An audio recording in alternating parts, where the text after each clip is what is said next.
18장 1절에서 11절의 말씀을 중심으로 칼 말고 기도라는 제목의 말씀을 전하고자 합니다. 제목이 뭐라고요? 칼 말고 기도라는 거예요. 자, 오늘 요한복음 18장의 배경이 되는 장소는요, 우리가 보통 겟세마네 동산으로 알고 있는 바로 그곳입니다. 여기서 주님은 뭐 하셨죠? 겟세마네 동산에서 기도하셨습니다. 그러니까 기도의 동산이라고 봐도 될 것 같습니다. 그래서 오늘은 이 기도에 대해서 몇 가지를 좀 살펴보자 하겠습니다. 첫 번째로 기도는 사망의 음침한 골짜기를 다 통과하게 한다라고 하는 것입니다. 자, 1절, 18장 1절 다 같이 한번 보겠습니다. 1절. 자, 시작. 예수께서 이 말씀을 하시고 제자들과 함께 기드론 시내 건너편으로 나가시니 그곳에 동산이 있는데 제자들과 함께 들어가시니라. 아멘. 자, 여기 보면 주님이 제자들과 함께 기드론 시내 건너편으로 나가시니 라고 이렇게 말하고 있어요. 여기서 기드론 시내라는 것은 사실 기드론 골짜기를 말하는 것이고, 기드론이라는 뜻은요, 어둡다, 흐리다 이런 뜻을 가지고 있습니다. 그러니까 기드론 골짜기를 건너갔다라고 하는 말은 어둠의 골짜기를, 굉장히 흐릿흐릿하고 어두운 골짜기를 통과했다라고 하는 말이죠. 그러니까 실제로 이 기드론 골짜기가 연결된 곳이 흰돔의 골짜기라고 있습니다. 들어보신 적 있으시죠? 흰돔의 골짜기. 흰돔의 골짜기는 어떤 곳이냐면요, 과거 이스라엘 백성들이 가나안 신앙에 같이 이렇게 현혹이 돼가지고 몰래 신에게 자녀들을 불태워 바치던 곳이 바로 흰돔의 골짜기였습니다. 그러니까 무시무시한 곳이겠지요. 그래서 예레미야는 이곳을 뭐라고 불렀냐면 살육의 골짜기다 이렇게 불렀고, 그리고 예수님 당시에는 이곳에서 각종 폐기물들을 처리하던 곳이었거든요. 불태워서. 그렇다 보니까 항상 불길이 치솟는 곳이라서 사람들이 지옥이다, 게헨나다 이렇게 부르던 장소가 바로 흰돔의 골짜기고, 바로 그 골짜기와 연결된 곳이 기드론 골짜기였다라고, 어둠의 골짜기였다라고 하는 거예요. 그러니까 그런 어둠의 골짜기, 사망의 음침한 골짜기를 건너서 겟세마네 동산으로 가셨다라고 하는 거예요. 자, 그런데 겟세마네 동산의 상징적 의미가 뭐라고 그랬죠? 그래서 뭐 하셨다고 했어요? 기도다라고 그랬잖아요. 특히 예수님은 누가복음에 따르면 습관을 따라서 기도하러 겟세마네 동산에 가셨다 이렇게 말하고 있거든요. 습관을 따라 가셨다. 그러니까 기도하러 갈 때마다 어디를 통과하신 거예요? 어둠의 골짜기를 통과하신 거예요. 그러니까 기드론 골짜기, 사망의 골짜기를 늘 통과하셔서 기도하러 가셨다라는 것입니다. 무슨 말이냐? 기도가 사망의 골짜기를 다 통과하게 하더라라고 하는 거예요. 기도하러 갈 때에 사망의 음침한 골짜기를 이겨낼 힘이 생긴다라고 하는 것입니다. 반대로 말하면 기도하지 않으면 이건 100%죠. 사망의 골짜기를 절대로 넘어설 수 없다는 거예요. 기도하지 않으면 이 어둠의 골짜기를 절대로 통과할 수 없다라고 하는 것입니다. 그리고 시편 23편을 다 아실 겁니다. 거기 보면 이렇게 말하고 있지요. 여호와는 나의 목자시니 내게 부족함이 없으리로다. 그러면서 이렇게 말해요. 그가 나를 푸른 풀밭에 누이시며 쉴만한 물가로 인도하시는도다. 그리고 4절에 보니까 이렇게 말씀하십니다. 내가 사망의 음침한 골짜기로 다닐지라도 해를 두려워하지 않을 것은 주께서 나와 함께 하십니다. 잘 보세요. 사망의 음침한 골짜기로 다닐지라도 해를 두려워하지 않을 뿐더러 해를 당하지 않는 것은 누가 나와 함께 하신다? 주께서 나와 함께 하신다는 거예요. 그런데 오늘 요한복음에 보니까 주님이 제자들과 함께 그 어둠의 골짜기를 통과하시잖아요. 통과하셔서 어디로 가셨다는 거예요? 겟세마네 동산, 기도의 동산으로 가셔서 기도했다는 거예요. 여러분, 그러니까 내가 사망의 음침한 골짜기로 다닐지라도 해를 두려워하지 않는 힘이 결국 어디에 있느냐? 기도에 있다는 거예요. 기도하러 갈 때 있다는 거예요. 그런데 기도하지 않으면 계속 어디에 머무를 수밖에 없습니까? 사망의 골짜기, 어둠의 골짜기, 우울의 골짜기, 두려움의 골짜기, 근심 걱정의 골짜기, 거기에 머무를 수밖에 없다는 거예요. 뭐 하지 않으면? 기도하지 않으면. 여러분 잘 보세요. 지금 예수님의 상황이요. 예수님의 참 상황을 한번 보세요. 말 그대로 사망의 골짜기 아닙니까? 지금 십자가를 지시기 바로 하루 직전이에요. 몇 시간 직전이라고 볼 수도 있을 거예요. 이제 군인들에게 잡혀 끌려가서요, 고문당하고 매맞고 십자가를 져야만 하는 말 그대로 사망의 골짜기 같은 그런 상황이었다라고 하는 거예요. 이 사실을 모르면 몰라도 이미 주님은 이 순환을 당할 것을 다 알고 계셨잖아요. 이 알고 계신 상황 속에서 주님이 지금 뭐하고 있다고요? 기도하고 있다. 여러분, 그러니까 이 십자가 사명을 완수하는 힘이 뭐라는 거예요? 기도라는 거예요. 여러분, 우리 마찬가지입니다. 우리에게 각자한테 맡겨주신, 지워주신 십자가가 다 있다는 거예요. 여러분, 십자가에는 분명 이면에 영광이 있습니다. 분명히 있습니다. 그러나 액면 그대로 보면 십자가는 일단 괴로움이라는 거예요. 무거움이라는 거예요. 되게 힘들어요. 지치죠. 때로는 그것 때문에 우울하기까지 합니다. 사도 바울도요, 사명 감당할 때 되게 우울해했던 적이 있거든요. 굉장히 괴롭습니다. 감당 못할 것 같고 감당하고 싶지도 않을 때도 있어요. 벅차고요. 진짜 할 수만 있다면 이 잔을 나에게 집어주신 이 십자가 고난을 참 옮기고 싶다라는 생각이 들 때도 있다는 거예요. 이게 십자가입니다. 우리 삶에 다 그런 십자가가 있어요, 없어요? 이게 있다니까요. 그때 뭐 해야 된다고요? 기도해야 돼요. 장애라는 십자가가 있을 수 있어요, 없어요? 있어요. 그때 뭐 하자고요? 기도하자고요.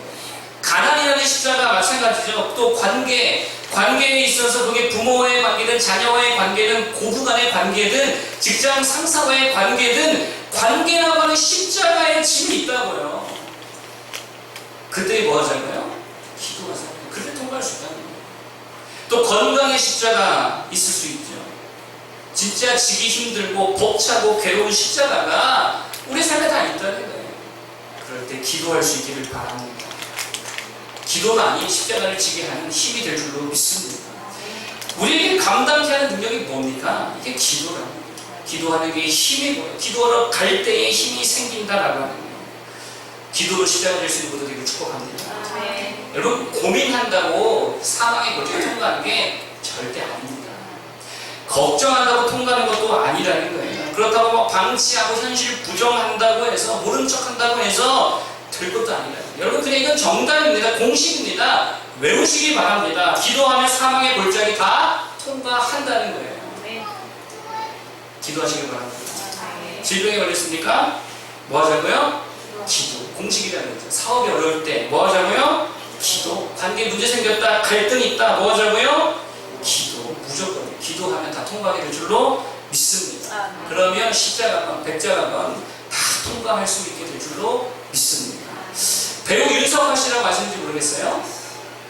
윤석아 씨 이야기인데, 윤석아 씨 어머니가 어느 날 암 진단을 받았다 그래요. 암 진단. 그런데 전이가 너무 많이 돼가지고 온몸에 퍼졌다는 거죠. 그래서요, 4개월 사형 선고 받았대요. 4개월밖에 못 삽니다. 그래서 이때부터 이 윤석아 씨 가족이 사돈까지 모여가지고요, 가정 예배를 드리기 시작했대요. 그런데 사돈 장로님이 갑자기 이렇게 말하더라는 거예요. 우리가 하나님 앞에 우리 어머니 생명 연장을 위해 기도하자고, 작정하면 기도하자고. 그러면서 묻더래요. 몇 년 더 생명 연장을 위해서 기도할까요? 묻더래요. 되게 믿음 좋으신 장로님이죠. 4개월 남았다는데 몇 년 더 생명 연장을 위해 기도할까요? 묻더라는 거예요. 아무도 대답을 선뜻 못하죠. 왜요? 안 될까봐 두려움만 있잖아요. 그래서 장로님께서 이미 생각하시는 게 있었던지 그러더래요. 내 생각에는 손주들 결혼하는 것도 보고 이래저래 하는 것도 봐야 되니까 7년 생명 연장을 위해서 우리가 진짜 작정하면서 함께 기도합시다. 그러자 당사자인 그 어머니께서, 암 진단 사형 선고 받은 그 어머니께서 직접 이렇게 말씀하시더라고요. 물론 저야 오래 살면 좋겠지만 또 우리가 기도하면 하나님께서 다 들어줄 줄로 믿지만 또 그렇다고 너무 이렇게 마구잡이로 기도하면 하나님께서 좀 힘들어하시지 않을까요? 그러더라고요, 당사자가. 그러더니 저는요, 3년만 더 살게 해주셔도 너무 감사할 것 같습니다. 그랬대요. 근데 어쨌든 뭐 3년든 7년든 그래서 가정들이 작정하면서 기도했는데 윤석아 씨 본인이 그렇게 이야기하더라고요. 3년 아니 7년 아니 10년을 하나님께서 왠지 더 살게 해주실 것 같다는 믿음이 생기더래요. 기도하니까. 그리고 꼭 기도하면서부터 꼭 16년 후에 어머님이 돌아가셨대요. 그것도 암으로 돌아가신 게 아니라 그냥 노환으로. 나중에 의사가 보고 놀랬다라고 하는 거예요. 아니 다 퍼졌던 암세포가 다 어디 갔냐고. 의사가 이거 기적이라고 그랬다라고 하는 거예요. 여러분 이거 뭐 이해할 필요가 없습니다. 그거 뭐 우리가 뭐 계산할 필요 없다는 게 그냥 외우라는 거예요. 사망의 임침한 골짜기 만났다. 뭐 하자? 기도하자. 기도로 그냥 반응하면 하나님께서 큰 은혜 주셔서 다 통과하게 될 줄 믿습니다. 두 번째로 말씀드린 것은 뭐냐? 기도에는 강력한 권세가 있다는 거예요. 믿으십니까? 기도에는 강력한 권세가 있다는 거예요. 권세가 나타나고 막 드러난다는 거예요. 이 주님께서 이 겟세마네 동산에서 한참을 기도하시고 나니까 가룟 유다가 군인들과 함께 예수님을 잡으러 왔습니다. 자, 그런데 4절에 보니까 이렇게 말씀하시죠. 4절 읽어볼까요? 4절 읽어보겠습니다. 시작. 예수께서 그 당할 일을 다 아시고 나아가 이르시되 너희가 누구를 찾느냐?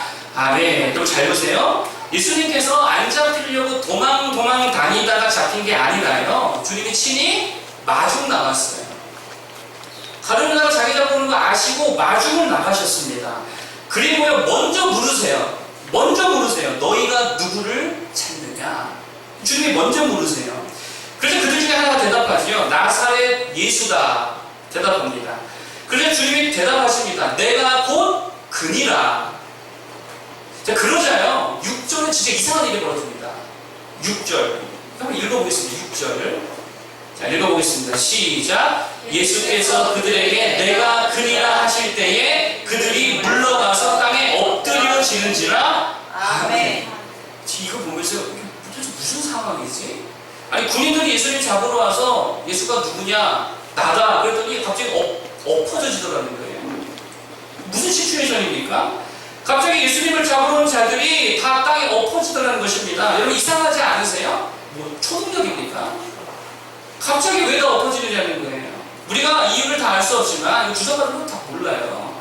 다 알 수 없지만 분명한 한 가지 사실이 있는데 그게 뭐냐? 지금 이 예수님을 잡으러 온 군인들과 바리새인의 부하들과 가룟 유다 포함해서 이 모든 자들이 예수님의 권세 앞에 완전히 압도당하고 있다는 거예요. 그래서 그 권세 앞에 다 굴복하고 있다는 거예요. 아마 두려워 떨고 있었다는 거예요. 그때 주님이 한 번 더 물으십니다. 누구를 찾느냐? 그저 제가 볼 때는 엎드린 채로 대답하거든요. 엎드린 채로 대답합니다. 나사렛 예수를 찾으러 왔습니다. 그때 주님이 이렇게 말씀하시죠. 내가 예수다. 그리고 나를 잡으러 왔다면 나만 잡아가고 제자들은 보내줘라. 이렇게 말씀하세요. 여러분 잘 보세요. 지금 뭔가 분위기가 되게 이상하지 않습니까? 군인들이 무기를 들고 나를 잡으러 오면 누가 떨어야 돼요? 잡혀갈 사람이 벌벌 떨어지는 게 인지상정 아닙니까? 그 권세와 위협이 여러분 경찰들도요 막 이렇게 여럿이 오면은 경찰 차가 와도요 막 좀 두근두근하고 좀 두렵잖아요. 그런데 정반대 상황이라는 거예요. 예수님이 벌벌 떠는 게 아니고 잡으러 온 군인들이 벌벌 떨고 엎어져 앉아있다는 거예요. 이런 무슨 말입니까? 지금 예수님께 엄청난 권세가 있다는 거예요. 그게 지금 읽히십니까? 그 권세가 있다는 거예요. 그리고 이 권세가 어디로부터 왔냐면 겟세마네 동산에서 땀방울 빗방울 되기까지 기도하신 그 기도를 통해 하늘의 권세가 강력하게 임했다는 거죠. 여러분 우리가 기도할 때 이런 권세가 임할 줄 믿습니다. 무기 없는 예수님이 무기 하나도 없는 예수님이 무기로 무장한 군인들을 다 압도하고 있다는 거죠.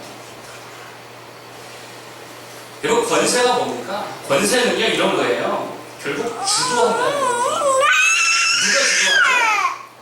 결국 보면 권세 있는 자가 다 주도하게 되어 있어요.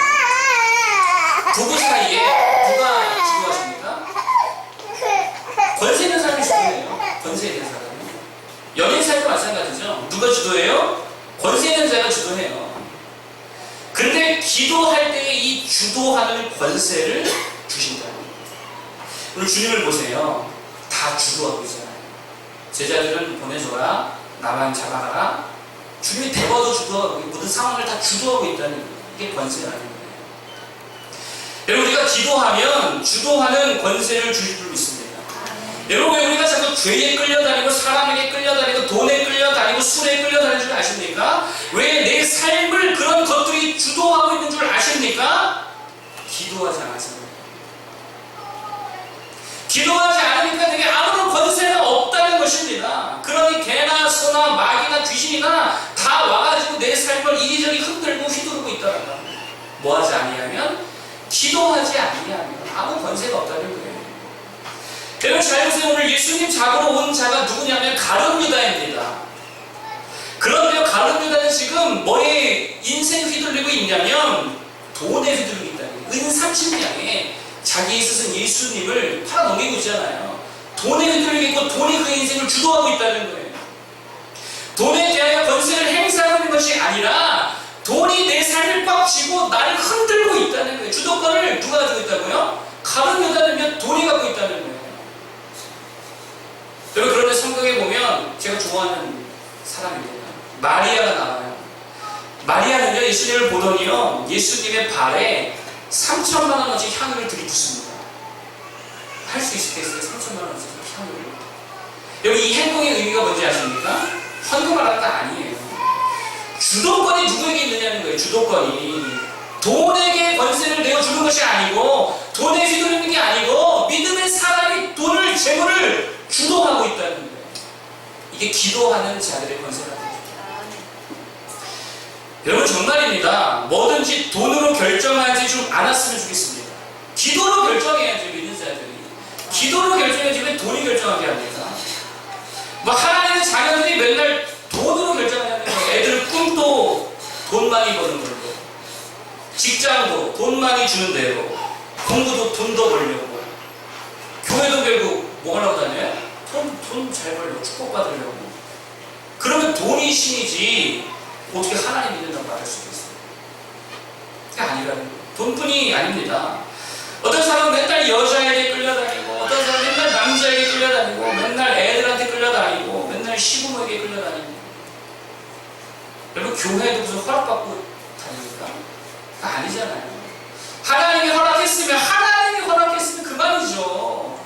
그렇지 않습니까? 무슨 애인 허락을 받고 교회를 다녀요? 무슨 뭐 남편 허락을 받고 교회를 다닙니까? 그거 아니라는 거예요. 다 끌고 오는 자가 되길 바랍니다. 주도해야지. 다 끌고 다 구원시키는 자가 되어야지요. 데려오는 자가 되어야지. 몽골어로 잘 가세요. 그가 뭐죠? 잘 가세요. 뭐예요? 네? 바이르트는 뭡니까? 바이르트는 안녕히 가세요죠? 예, 안녕히 가세요. 바이르테. 다 따라해봅시다. 바이르테. 잘 가세요. 이거거든요. 여자친구가 나야, 예수야, 하나만 결정해. 그거 뭐라고 해야 돼요? 바이르테.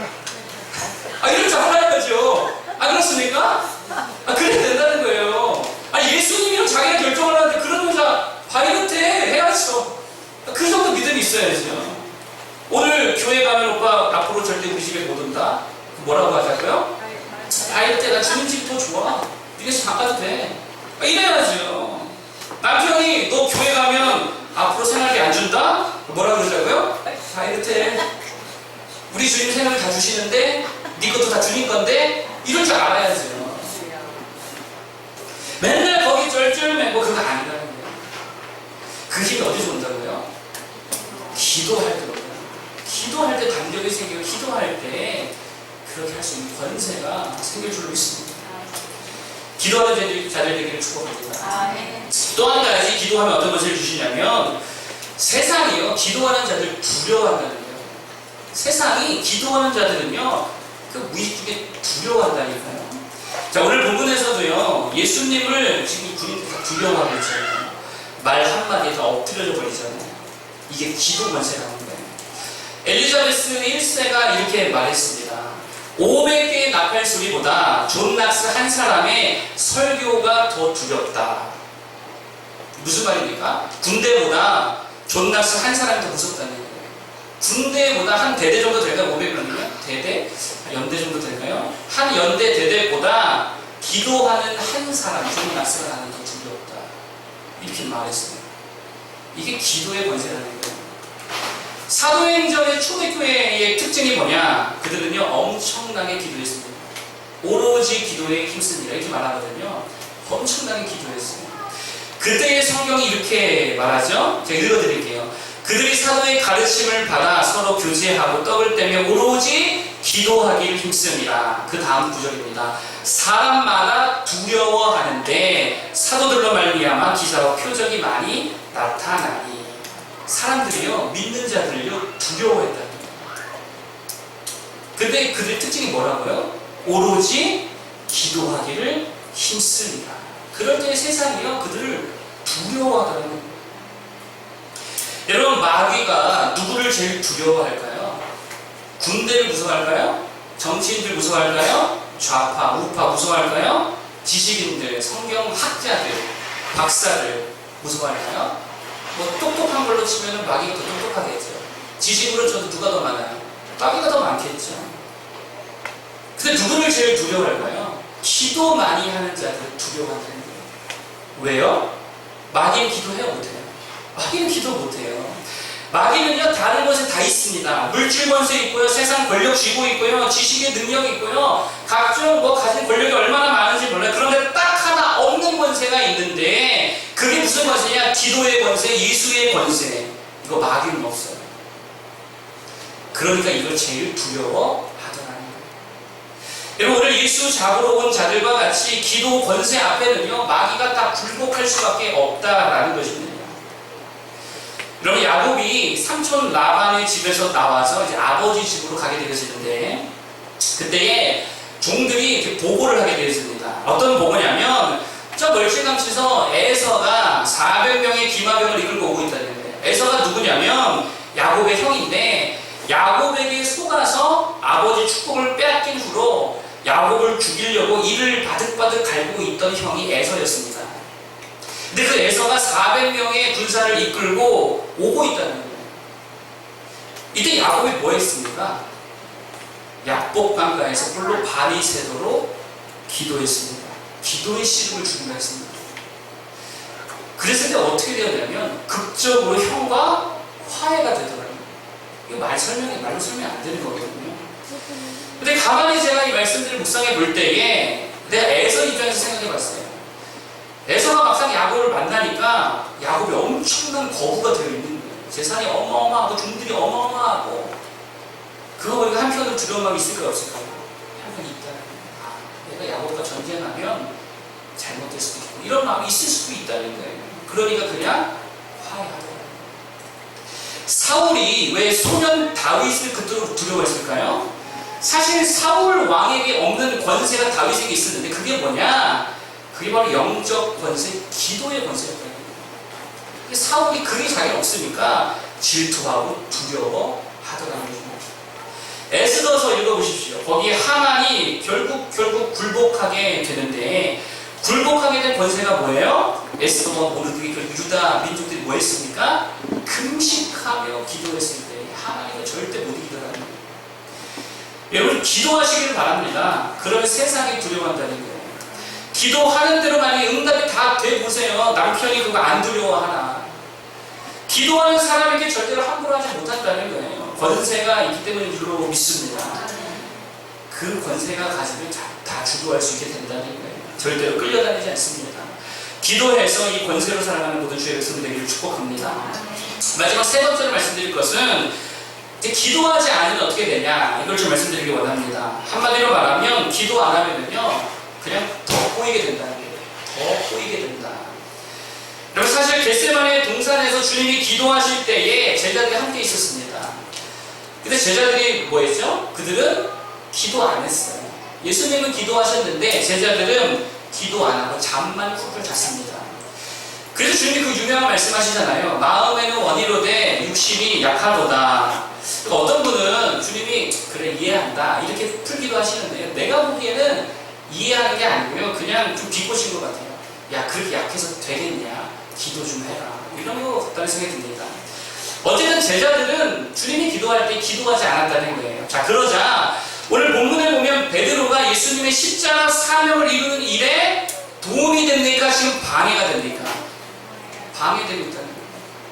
기도 안 했더니 일이 더 꼬이게 되더라는 거예요. 예수께서 엎드려져 버린 군인들에게 야, 제자들은 보내고 나만 잡아가라 이렇게 말씀하시자 그들이 주섬주섬 일어나서 예수를 포박하려고 했던 것 같습니다. 근데 그때 갑자기 베드로가 돌발 행동을 하더라는 거예요. 그게 뭐였어요? 예수님을 포박하려고 하는 대제사장의 종 말고라고 하는 그의 귀를 잘라버렸다는 거예요. 베어버렸다는 거예요. 그래서 이때 주님이 아주 유명한 말씀을 하십니다. 베드로야, 칼 말고 기도해라. 칼 말고 기도해라. 그래서 우리 주님 말씀을 따라 오늘 설교 제목이 칼 말고 기도라는 거예요. 네, 아주 어려운 개그 코드라서 여러분들 힘드시네요. 말고의 길을 잘랐잖아요. 칼 말고 기도해라. 아무튼 넘어갑시다. 아무튼 기도하지 않고 쿨쿨 잠만 자던 베드로는 결정적인 순간에 예수님의 방해자가 되더라는 거예요. 여러분 잘 보세요. 베드로는 나름 용기를 가진 행동이었잖아요. 어쩌면 자신의 행동 때문에 유형사태로 번질 수 있었다는 거예요. 목숨 걸고 한 거예요. 제자들이 죽임을 당할 수도 있었습니다. 그러니까 베드로 자신에게는 용기 있는 행동이었고 되게 대담한 결단이었고 엄청난 열정이었어요. 그런데 이것이 전혀 주님의 사역에 도움이 안 되더라는 거예요. 걸근치는 돌밖에 안 되더라는 거예요. 방해자는 됐다는 거예요. 일이 더 그냥 꼬여버렸다는 거예요. 여러분 기도하지 않고 사역이 그냥 덤비잖아요. 이렇게 된다니까요. 열정도 있습니다. 용기도 있습니다. 의욕도 대단합니다. 그런데 열매는 없어요. 방해만 돼요. 거칠은 돌이 돼요. 일반 꼬이게 돼요. 여러분 오늘 본문을 잘 보면은요, 이거 진짜 주님의 은혜 아니면 큰일 날 뻔했던 상황이라는 거예요. 제가 생각해보니까 베드로가 말고의 귀를 자르려고 칼질을 했을까요? 머리를 깨려고 했을까요? 당연히 머리를 깨려고 했겠죠. 누가 귀를 보고 이렇게 하지 않죠. 근데 만약에 진짜로 주님의 은혜로 이게 귀가 그냥 떨어져서 다행이지 머리를 깼다고 생각해보세요. 그러면 물론 주님께서 그것도 고쳐주셨겠지만 얼마나 일이 복잡해지겠습니까? 그러니까 방해는 이런 방해가 없다니까요. 여러분 우리가 기도하지 않으면 그렇게 된다는 거예요. 나도 모르게 마귀의 도구가 될 수 있다는 거예요.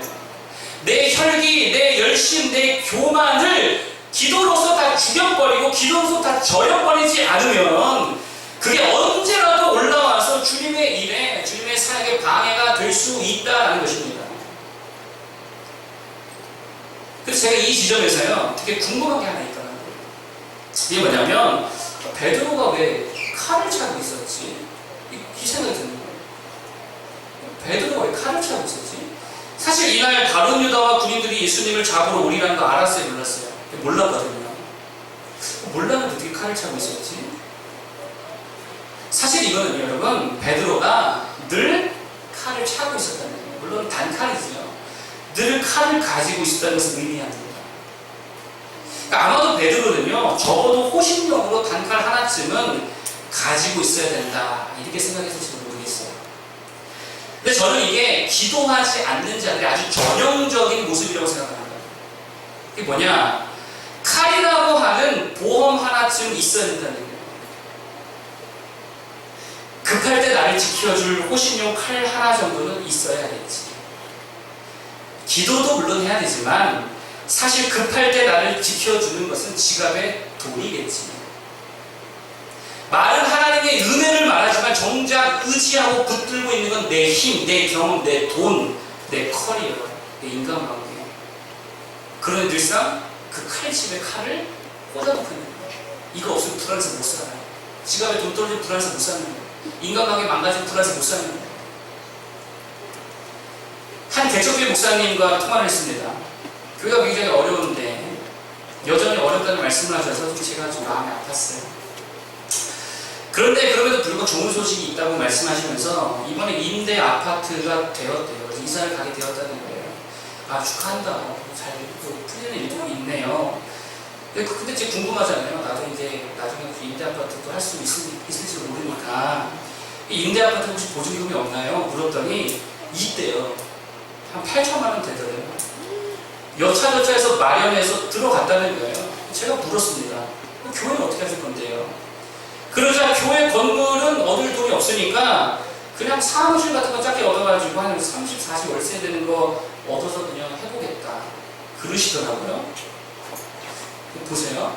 교회는 망해도 내 살집 하나는 마련해 놔야 된다는 심리지. 칼집에 칼 하나는 있어야 내가 최소한의 보호받을 수 있다. 똑같은 거지. 그래야 내 마음 좀 편하겠다.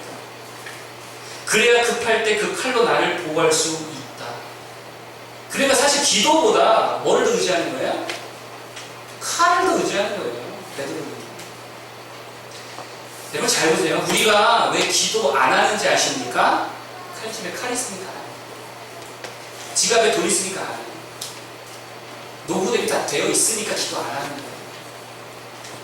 사실 그걸 의지하지 기도 의지하고 있지 않다는 거죠. 급할 때 칼 쓰면 되는데, 급할 때 그 돈 쓰면 되는데, 급할 때 부탁할 백이 있는데, 그러니까 기도 안 하죠. 근데 우리가 다 그렇게 살고 있다는 거예요. 실제로 기도보다 예수님보다 더 의지하고 있는 게 다 그 칼집에 꽂혀 있다라는 것입니다. 한 학생이 있었어요. 공부도 더럽게 안 하고, 뭐 배우려고도 안 하고, 내가 보기에는 아무것도 안 하더라고요. 그래서 내가 물어봤어요. 야, 너는 왜 공부도 안 하고 그러냐? 나이가 고3인데.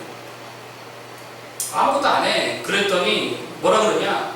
아버지께 회사 물려받을 거라서 나는 공부 안 해도 돼요. 그래요? 여러분 잘 보세요. 칼집에 칼이 있으니까 다른 거 안 하잖아요. 아무것도 안 하잖아요. 근데 문제는 이걸 아셔야 돼요. 문제는 그 칼 때문에, 그 칼집에 꽂혀있는 그 칼 때문에 일이 더 꼬인다는 거예요. 그 칼 때문에 오히려 주님의 일에 방해만 된다는 거죠. 여러분 우리가 의지하는 능력, 실력, 돈 그것만 믿고 기도 안 하잖아요. 그게 다 방해물 되고 거치는 돌 돼버리더라는 거예요. 여러분 잘 보세요. 8천만 원짜리 임대 아파트 들어가면 어떻게 되죠? 거기 매이죠? 안 매여요? 거기 매이잖아요. 교회 어디다가 얻을 거예요? 멀리 얻을 수 있어요? 경기도 전라도 갈 수 있어요? 못 가잖아요. 거기 매이잖아요. 그 동네 내 말대로 비싼 동네인데 그 근처에서 얻을 수 있어요? 없으니까 사무실하다 얻어서 그럼 조그맣게 해보겠다 이러잖아요. 그러니까 사실 결국 교회는 못 한다는 거죠. 결국 주의 일에 엄청난 방해물이 되더라고요. 뭐 때문에? 칼집 하나. 주님이 뭐라고 말씀하신다고요? 칼 말고 기도. 칼 말고 기도랍니다. 마태복음에 보면 이렇게 말씀하십니다. 네 칼을, 동일한 상황에서의 말씀인데요. 주님이 이렇게 말씀하세요. 네 칼을 도로 칼집에 꽂으라. 칼을 가지는 자는 다 칼로 망하느니라. 칼을 쓰는 자는 칼로 망한다. 이렇게 말씀하시지 않고요. 칼을 가지는 자는 칼로 망하느니라. 이렇게 말씀하셨어요. 여러분 칼 말고 기도를 가지는 자들 되기를 바랍니다. 무조건이에요. 칼 버려야 됩니다. 내가 조금이라도 하나님과 더 의지하는 게 있잖아요. 그 칼집 칼 버려야 됩니다. 기도가 항상 먼저가 되어야 될 줄로 믿습니다. 헌금하기 전에도요. 내가 이 큰 금액만 한 번만 칩시다. 이 큰 금액을 하나님께서 하시겠지. 아니요. 기도부터 해야 돼요. 기도부터. 헌금 전에 뭐부터 하자고요? 기도부터 해야 되는 거예요. 누군가에게 물질로 구제하고 도와주기 전에 뭐부터 하자고요? 기도부터 하라는 거예요. 그 물질로 그 사람 실족하게 할 수도 있어요. 누구에게 위로의 말을 전할 때에도 기도부터 해야 됩니다. 위로의 말 한다 치고 그 영혼에 상처 줄 수 있다는 거예요. 항상 기도가 먼저라는 거죠. 여러분 그래서 그런지 베드로가요. 이 십자가 사건 그리고 예수 부활 사건 이후에 완전히 변해버리죠. 칼을 버립니다. 칼집 채로 버려버립니다. 사도행전 3장에 보면 성전 미문에 안진뱅이가 있었는데요. 그가 이제 베드로에게 구걸을 하게 되어집니다.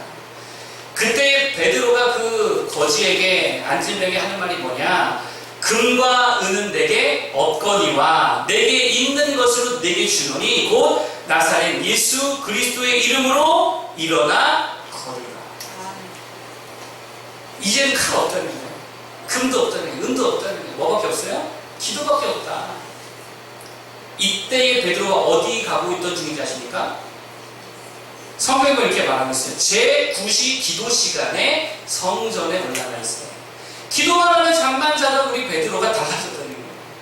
기도하러 갈 때, 기도밖에 없다는 걸 깨닫고 기도하러 갈 때에 거지가 구걸하니까 내게 있는 건 이 기도의 능력, 예수 권세밖에 없다. 이 권세로운 명함은 일어나버리라. 일어나게 되는 줄 믿습니다. 여러분 옆에 칼집 차고 있으십니까? 그냥 저 멀찌감치 버려두시기를 바랍니다.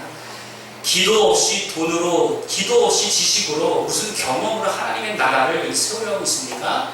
그 생각 다 버리고 기도부터 우리 할 수 있는 자를 되길 바랍니다. 또 무슨 문제 기도 없이 해결하려고 하고 계십니까? 더 꼬일 수 있다는 거예요. 정말입니다. 기도부터 할 수 있는 모두 되길 바랍니다. 돈이든 사람이든 진짜 의지할 깜도 안 되는 거, 그거 의지하지 말고 과감히 내려놓고 진짜 기도하는 자들 되기를 축복합니다. 칼로 돈으로 지킬 수 있는 거는 여러분 생각보다 별로 없어요. 그러나 기도로는 다 지킬 수 있을 줄 믿습니다. 기도의 사람 되기를 축복합니다. 말씀을 정리하겠습니다. 오늘 세 가지를 말씀드렸습니다. 첫 번째로 기도하면 사망의 골짜기를 다 통과하더라.